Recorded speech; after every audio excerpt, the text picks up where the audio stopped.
thank you very much. We very much appreciate the attention.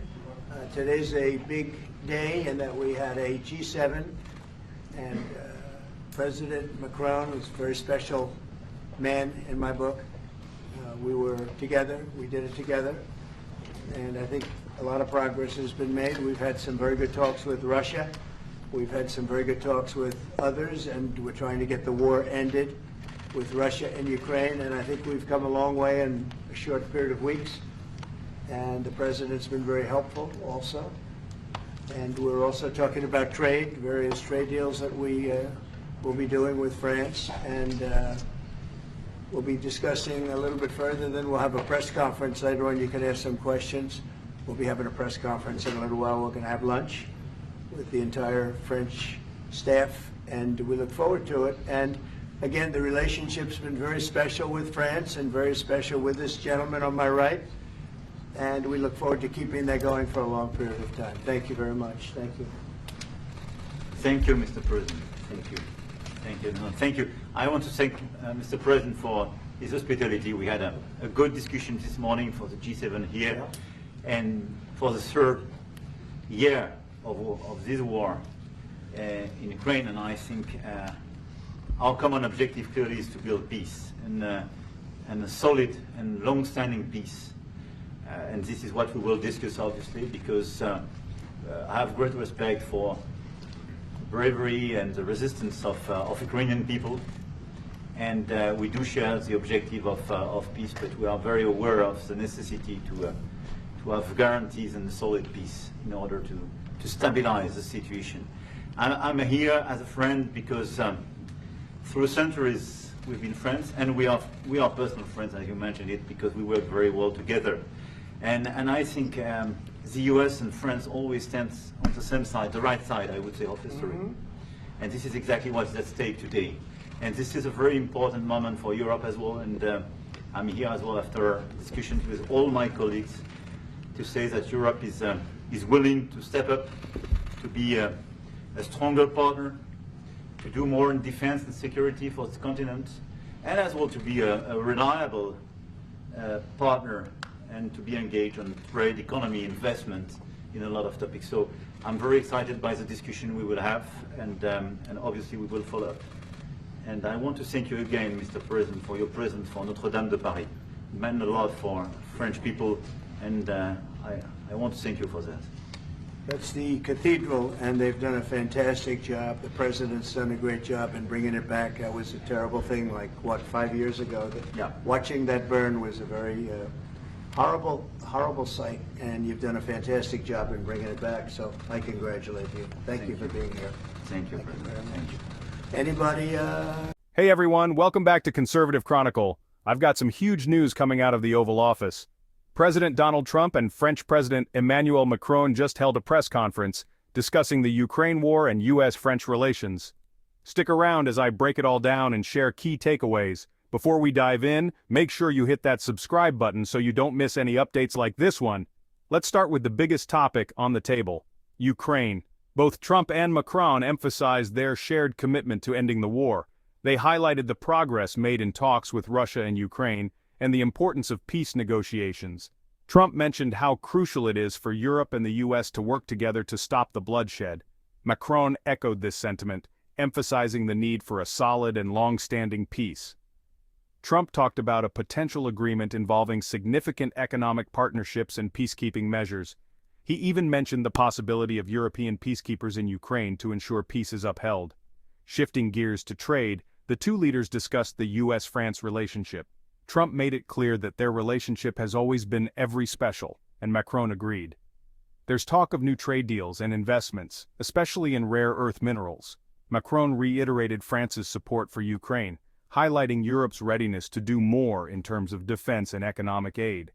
I want to ask a question or two. Is that a foolish question? Thank you, Mr. President. Ukrainians on the critical minerals deal. It looks like we're getting very close. The deal's being worked on, and we're, I think, getting very close to getting an agreement where we get our money back over a period of time. But it also gives us something where I think it's very beneficial to their economy, to them as a country. but, you know, we're in for $350 billion. How we got there, I don't know, but that's a lot of money, a lot of money invested, and we had nothing to show for it. And it was the Biden administration's fault. The Europeans are in for about $100 billion, and they do it as in the form of a loan. And the Europeans have been great on this issue. They understood it wasn't fair, and we were able to work something out. But with the Ukrainians, I think I can say that we're very close. Scott's around here someplace, and I think we can say that we're very, hi Scott, I think we're very close. Do you have something to say about that, Scott? We are very close. Good. 1 yard line. All right, good. Mr. President. What? Would a mineral deal include a security guarantee for Ukraine? Well, it'll be, Europe is going to make sure that nothing happens. I don't think it's going to be much of a problem. I think once we settle, there's going to be no more war in Ukraine, and you're not going to have it's not going to be a very big problem. That's going to be the least of it. Mr. President, we're hearing from some Greek media reporting that the U.S. has agreed to shut down a military base in Greece that's been a logistical hub for NATO. That who shut down? That the U.S. has agreed to shut it down at the request of Turkey and Russia. Is that at all true? Marco, do you have anything to say about it? Sir, that's a no. That's a no. Mr. President. Mr. Is it a President. no? It's a no, sir. It's not a correct story. Thank you.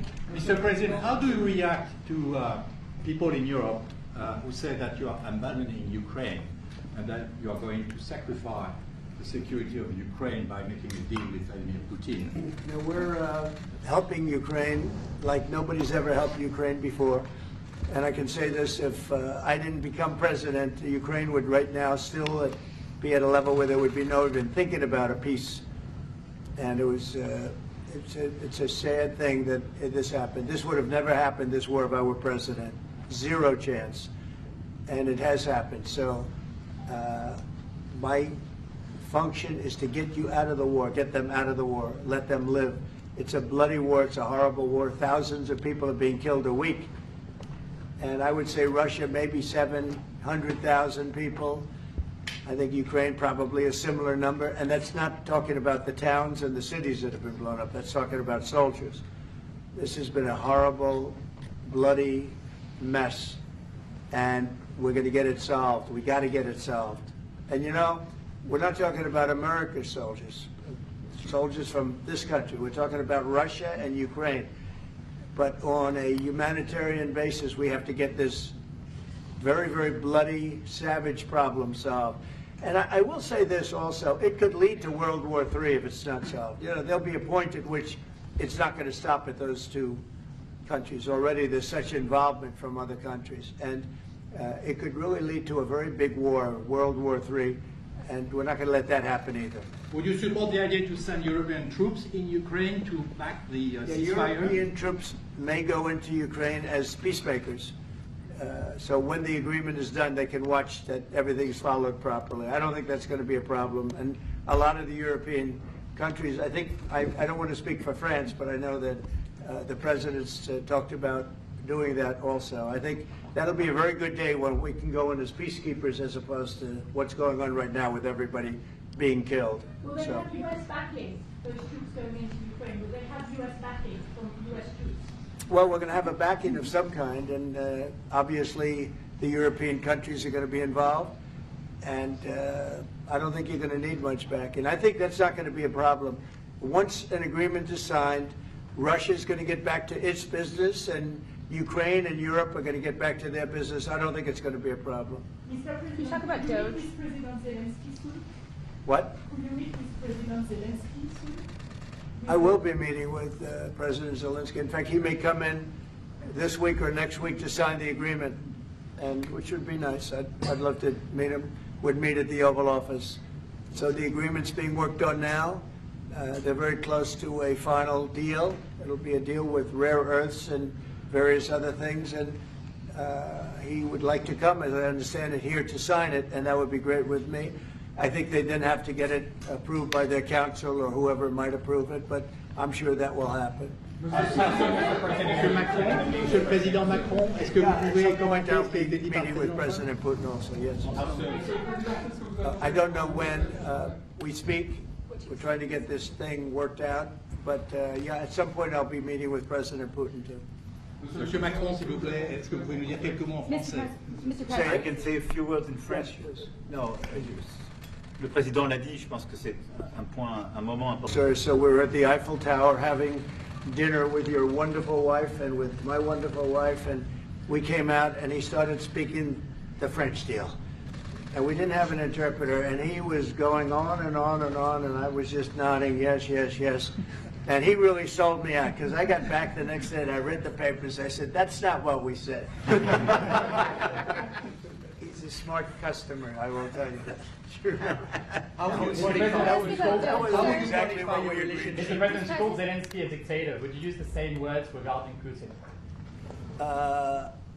I don't use those words lightly. I think that we're going to see how it all works out. Let's see what happens.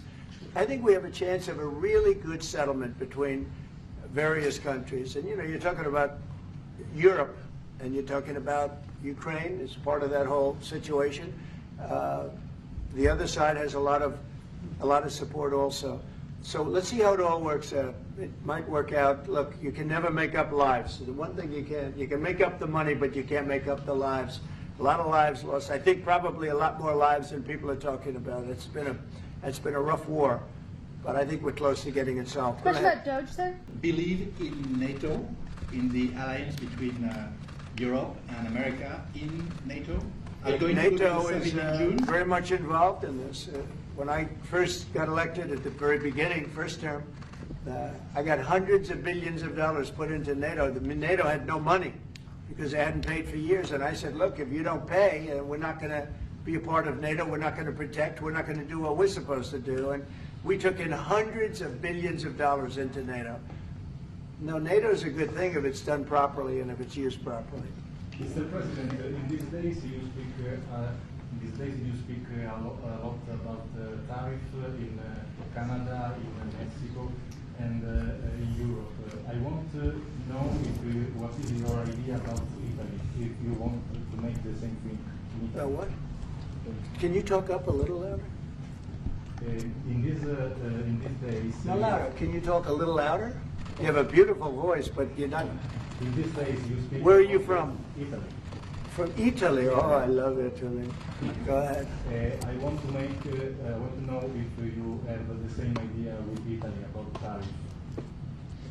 Well, look, I love Italy, and Italy is a very important nation. We have a wonderful woman as your leader, and she was on the conversation today, one that we had, the G7. And no, I think Italy is doing very well. I think Italy's got very strong leadership with Georgia. Monsieur le Président, qu'est-ce que vous répondez au président Trump qui a dit que les Français et les Britanniques n'avaient pas... Any other questions over here? Yes, ma'am.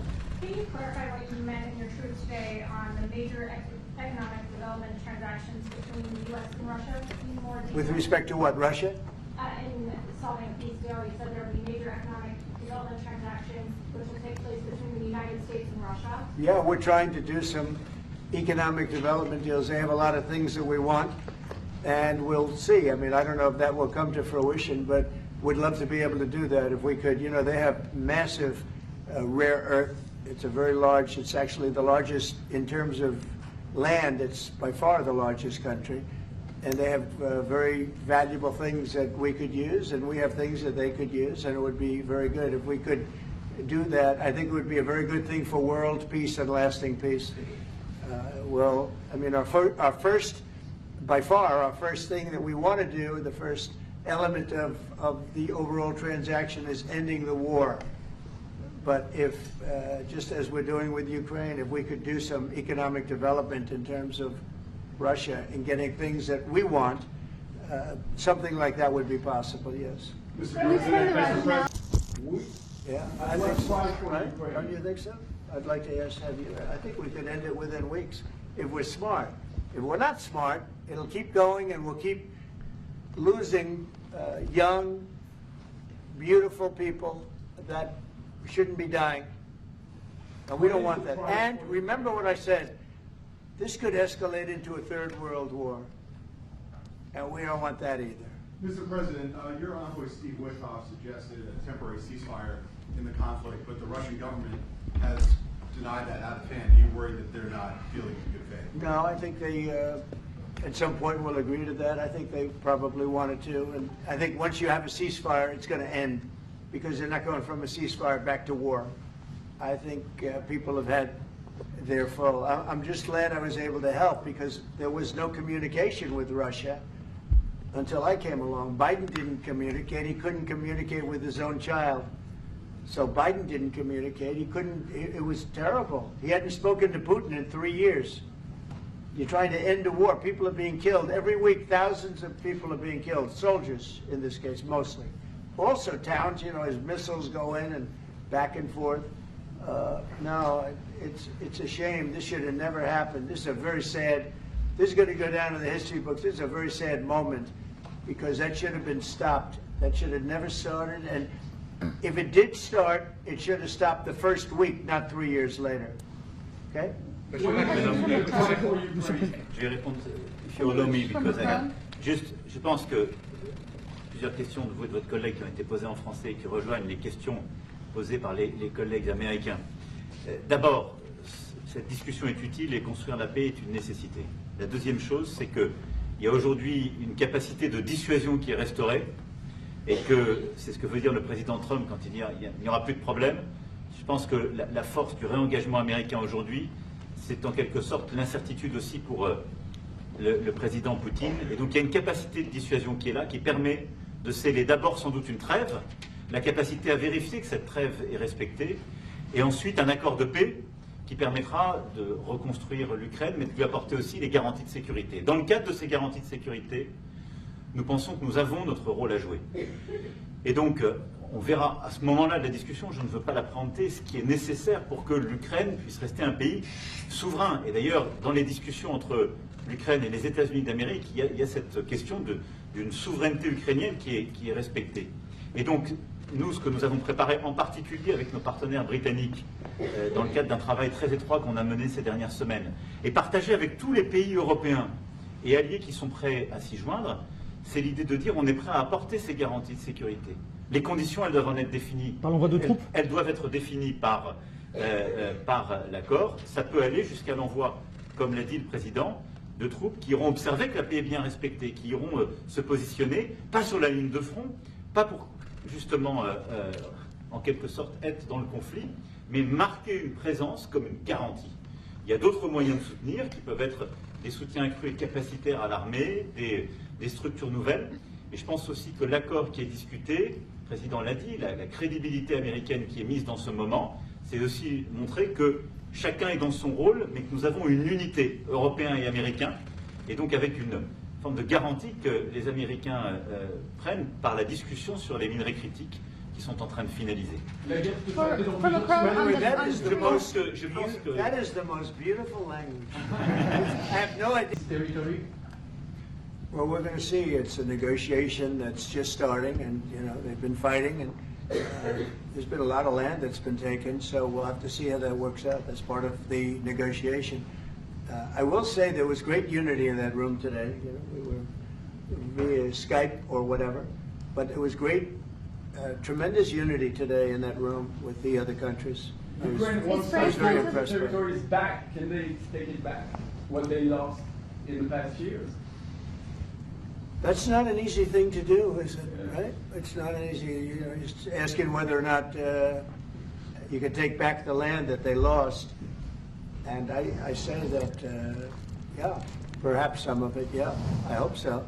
But that's not an easy thing to do. But not For as Macron on the frozen It's Russian going to be asset. something we're talking about. Will you For convince Macron, Vladimir on the Putin front- to accept the European troops as peacekeeper, would you think? Yeah, he will accept that. He will accept I've that? asked him that question. You talked to him? I've asked him that question. Is Said France yes? going to lift the block on the Because 300 he's billion? not, look, if we do this deal, he's not looking for more war. He doesn't mind, but I've specifically asked him that question. He has no problem with it. Is France going to lift the block on the 300 billion in frozen Russian assets in Belgium? France has opposed unfreezing it to pay Ukraine and compensate the U.S. for its support. Is France going to lift its opposition to that?